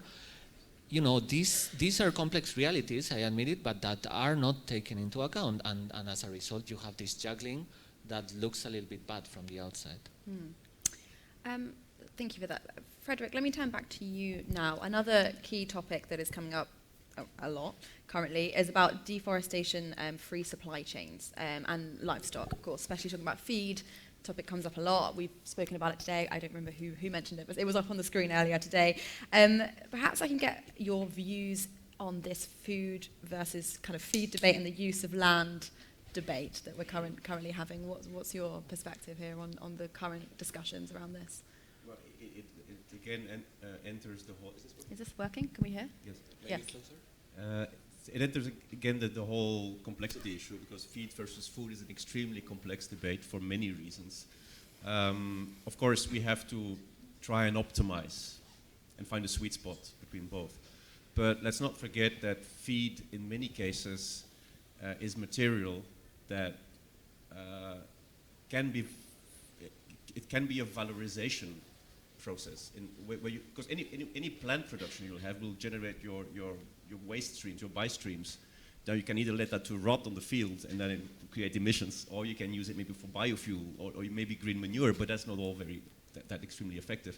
So there's anyway almost a necessity almost to do something with that material and integrating it with the livestock sector. It doesn't maybe fill in the whole gap, but a lot of the feed that we are administrating to livestock is also feed that is not suitable for the human market to begin with. So there is a logical integration that you can have between crop agriculture and livestock agriculture, where you create the synergies.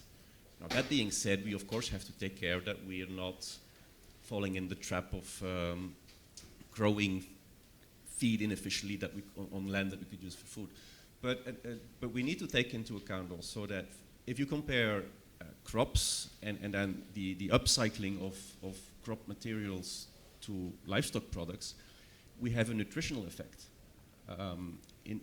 which means that the things like protein quality or micronutrient density, which are being upgraded through the animal, because the animal is a living creature, it needs high quality protein, it needs to concentrate all the minerals and it makes its vitamins, and So you get these nutritional bonuses through the animal process, and that's why a lot of the debate is troubled by the often heard slogan that livestock is inefficient because it takes up so much land and it gives only so much energy and only so much protein. But that's disregarding the true nutritional value of animal products, which is about high quality protein, and it's about all the other nutrients in that package that you get with it. Because even the land use, we're talking about marginal lands for a large part, and it's if you use livestock in the proper way, what you're doing is you're making the best of your natural resources, which is those lands that you cannot use for cropping.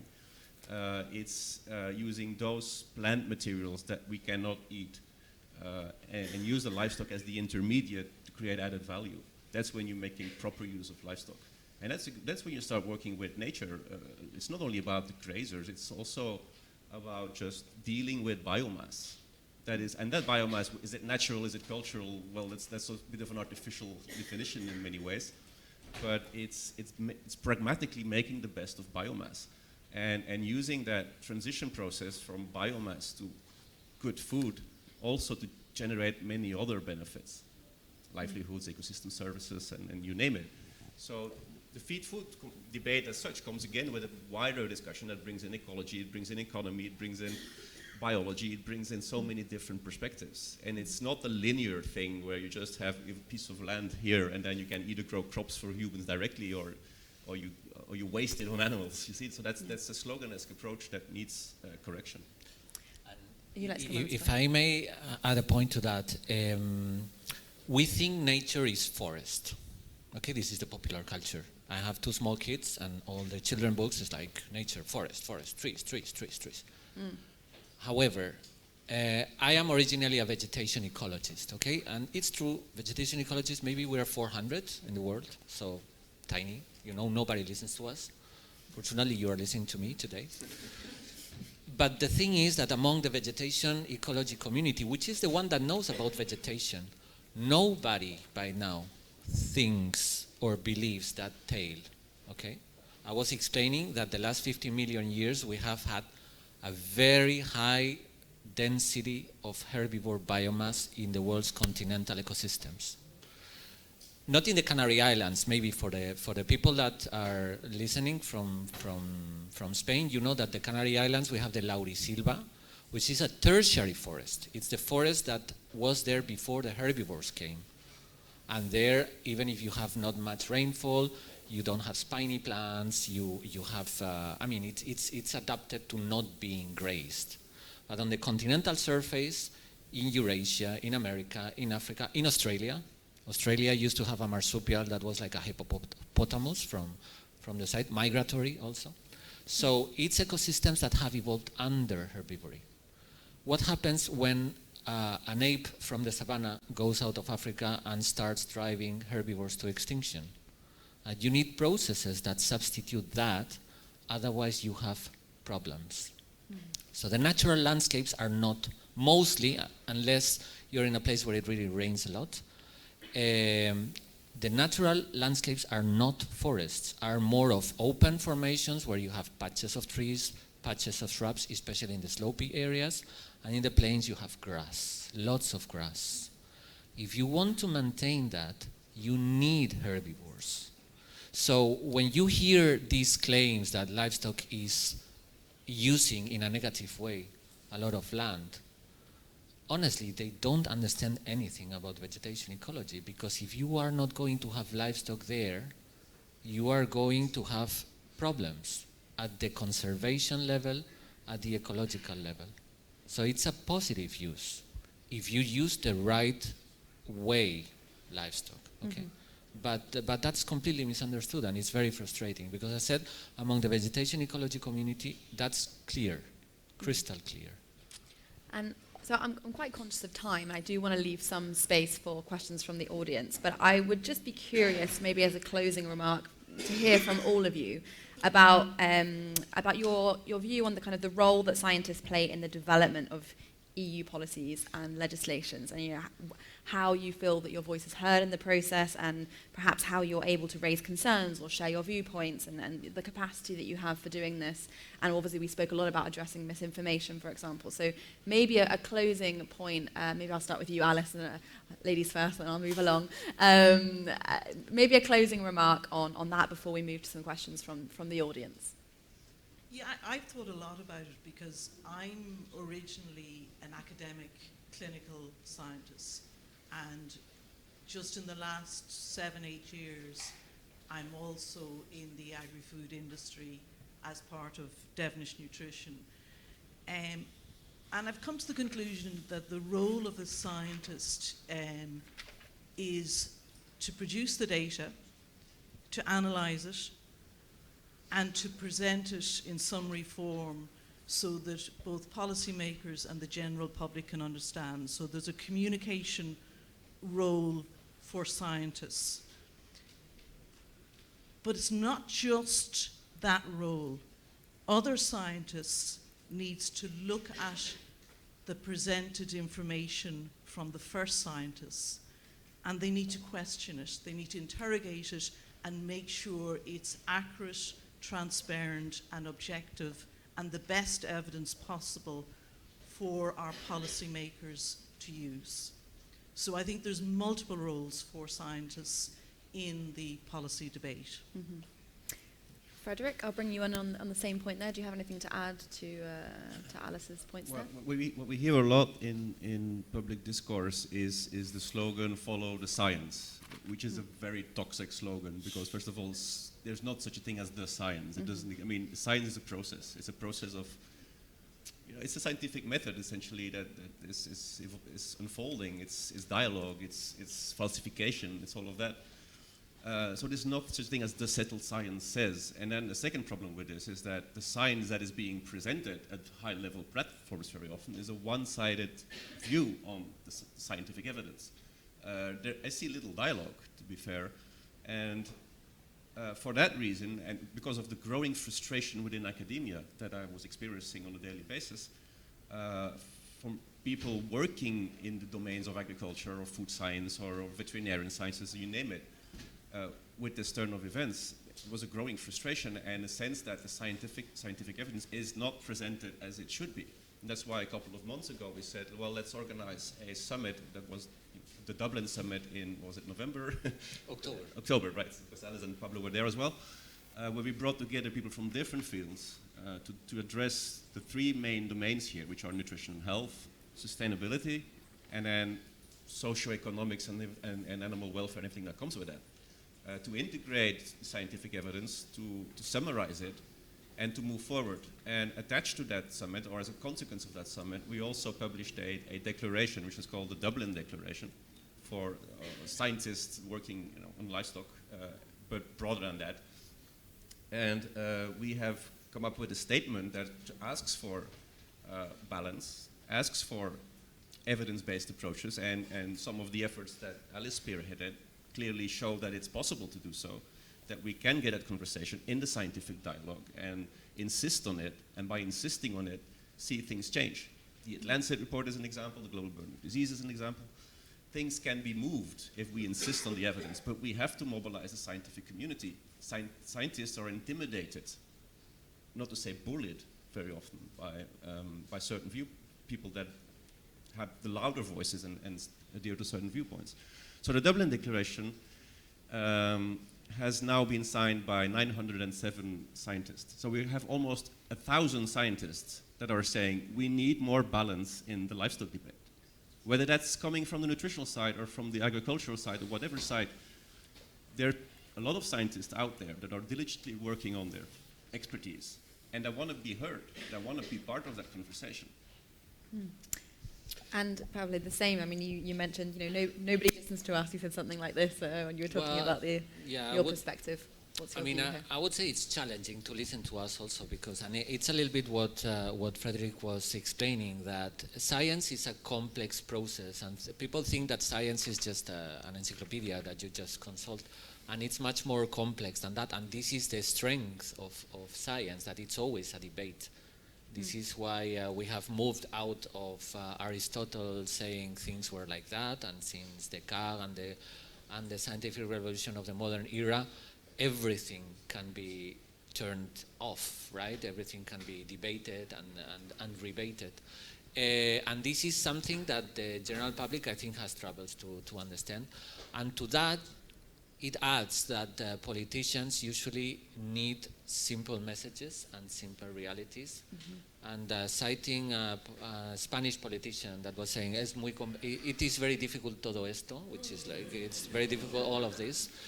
When you get this response to a question, this is something that they are unhappy with, because they just want to orient their action. And in my experience, I think what politicians are inspired more on for their action is not on what scientists say, but on how civil society, including NGOs and including press, interprets what science says. Because we usually issue too complex messages for that. And that's a problem, that's a challenge. It's also very difficult, todo esto. Excellent. Okay, I am conscious of time. We are running a little bit short on time, but I just wanted to throw out to the audience, see if there were maybe 2 or 3 questions. If anybody has a question, don't all jump at once. No questions from the audience. We've got a question here. Are we able to get a microphone to... How can we do this? Yeah. If you could just introduce yourself and say who your question's to, and try and keep it as concise as you can. Do I do it in English or Spanish? In English, if that's okay. Yeah. Listening to the speakers, it's an obvious question. From the first speaker to the last speakers, it seems that the problem is not to educate the consumers, but to educate the citizens in the European Union. Because the question is that the easiest thing is to educate the citizens and not to educate the consumers in the European Union. But it looks like nobody understands, starting by the politicians that are the ones that have to do the politics that guide us. So do you see this possible, to educate the citizens in regards to this complex topic? Anybody want to come in and take that question? Well, I think it's not... I'll take it because I've been working on a bit on the science communication side, but I think the difficulty, of course, is that science is indeed complex. It needs to be translated into simplified messages for non-experts to be able to understand it. Scientists are not trained to do that very often. So it's hard to get the complexity on a policy table, for instance. Because policy tables also have people around it that often change, and then they don't have the time to invest in understanding the problem of it. And then you have some very loud, very well-funded, very active forces in this debate that do not really like all that much the broader dialogue. I think it's possible, to be short. I think it's possible, but it needs to be well communicated, and there needs to be a facilitation of the dialogue. Could I just make a comment? I think we've 2 challenges, and they need to be dealt with separately. And I think the more immediate one is influencing the policymakers and making sure that they use the most objective evidence. I think it's a bigger task to educate all of the citizens, and that's going to take longer. But if we educate and influence the policymakers, then the dietary guidelines and the taxation or reward policies from policymakers will actually form part of the education of the citizens. I'll take one last question. No, it's not a question. Can I comment shortly? You can short comment on the last question. Yeah. Yeah, I think the politicians and also the citizens, especially in the European Union, because I have more of a global experience, are actually capturing these things. It's only that the pace is much slower than the pace at which science goes. Like, for example, the ideas on forests being natural landscapes come from the 19th century, and the public debate has not overcome that yet, But there should be an effort also. I think there should be an effort for this non-scientific public to attend scientific conferences that are done, like for example, now in May we are organizing in Bilbao a Remedia workshop, which is a workshop on greenhouse gas emissions in the primary sector, livestock, crops, and mostly there will be scientists there, even if it's open to the other sectors that could learn from that, and that of course are welcome. Is that happening? To a limited extent, unfortunately. So these are, I think, the challenges that we have also, because we live in a time where information is available everywhere, but people do not distinguish which are the reliable sources and which ones are not, and this is a big problem, And this is where probably scientific conferences should play a bigger role in that, for example. All right, thank you. I'll take one last question here. Yeah. It's not a question. On this, if I may comment. Yeah. Okay. I think in real life you have to prioritize. And in the world with Facebook, Twitter, TikTok, and the rest, you cannot prioritize citizens because you're lost. The messages are all over the place. So in terms of priorities, the first thing that I believe is important, and I mean, it's one of the best panels that I've listened in a long time.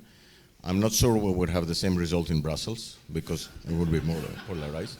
And that shows what the problem is. I see, first of all, in terms of the scientific community, the scientific community needs to draw once more the line between what is science and what is activism. And that is in the scientific community that it has to happen. Second, when it comes to the policymakers, the politicians, the prioritization has to be on facts, facts, and facts. A personal note, and I hope you cut it after in your video, it took me 2.5 months in putting in the second paragraph at the beginning of the Farm to Fork that we are the only agriculture that reduced emissions, and yet we have to do much more. This is facts. And if you insist on facts, they're going to come out. We had it in the vaccination debate that gave a very clear evidence of where perceptions about science lie in the modern world. So prioritization should be on facts and politicians. And third, in the form of an example, 30% of food waste. This is nonsense.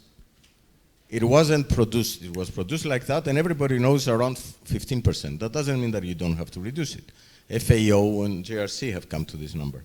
Exactly because the 30% went out, and it's out there, you need to find ways that prioritize some politicians, maybe some actors, maybe some people that have some influence, and repeat it 2 or 3 times to change it.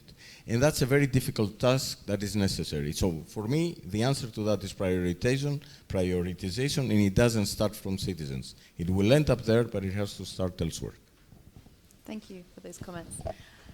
Okay, well, thank you very much. I think I will now bring this to a close as we're a little bit over time, but I just wanted to thank all of our speakers today. Thank you in the audience. Also thank the translators who have been hard at work behind the scenes, so thank you to those.